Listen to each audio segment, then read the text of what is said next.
તો પેટા ચૂંટણીની તારીખો જાહેર થઈ ગઈ છે। બે બેઠકો એવી હતી જ્યાં ચૂંટણી બાકી હતી। કડી અને વિસાવદરની પેટા ચૂંટણી જે ખાલી પડી હતી તેના ઉપર હવે ચૂંટણીની તારીખો જાહેર કરાઈ છે। 19 જૂને મતદાન થવાનું છે, જ્યારે 23 જૂને મતગણતરી હાથ ધરાશે। 26 મેથી ફોર્મ ભરવાની શરૂઆત થઈ જશે, એટલે કે આવતીકાલથી જ ફોર્મ ભરવાની શરૂઆત થશે। 2 જૂન સુધી ઉમેદવારી ફોર્મ ભરી શકાશે। 3 જૂને ફોર્મ ચકાસણી હાથ ધરવામાં આવશે।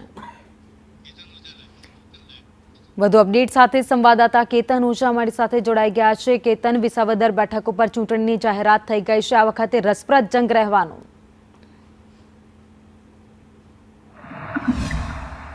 ચોક્કસ ભાવની કે જે રીતે ચૂંટણી જાહેર થઈ ગઈ છે, ખાસ કરીને કોંગ્રેસ હોય, આમ આદમી પાર્ટી હોય અને ભાજપ, તમામ કાર્યકર્તાઓમાં છે તે ઉત્સાહની લાગણી જોવા મળી છે। ચૂંટણી જાહેર થતાની સાથે તમામ કાર્યકર્તાઓ છે તે મેદાનમાં આવી ચૂક્યા છે અને ખાસ કરીને આમ આદમી પાર્ટી જે તેની ઉમેદવાર પ્રથમ જાહેર કરી દીધા હતા ગોપાલ ઇટાલિયાનું, ત્યારબાદ હવે કોંગ્રેસ દ્વારા શું પ્રતિક્રિયા આપવામાં આવી છે આપણી સાથે જે કોંગ્રેસના એક આગેવાન તેમની પાસે જાણે છે। દર્શકભાઈ, ખાસ કરીને ચૂંટણી જાહેર થઈ ગઈ, શું લાગે છે હવે આજે ચૂંટણી પંચ દ્વારા જે જાહેરાત કરવામાં આવી છે એના અનુસંધાને કોંગ્રેસ પક્ષ હંમેશા તૈયાર જ હતો કે ગમે તે ઘડીએ ચૂંટણી આવે તો પણ એને પહોંચી વળવા માટે કોંગ્રેસ પૂરતી તાકાતથી અને પૂરી તૈયારી માટે તૈયાર જ હતો। જ્યારે આજે ચૂંટણી જાહેર થઈ છે ત્યારે અમે કોંગ્રેસ પક્ષ વિસાવદર વિધાનસભાની અંદર પૂરી તાકાતથી અને લડાયક રીતે અને જીત માટે અમે લડવાના છીએ અને એના માટે અમારી જબરજસ્ત તૈયારી। આવતીકાલે બપોરે 3 વાગે વિધાનસભા વિસ્તારના તમામ આગેવાનોની એક પ્રદેશ કોંગ્રેસના આગેવાનોની સાથેની એક મીટિંગ પણ વિસાવદર મુકામે આવતીકાલે રાખવામાં આવેલી છે।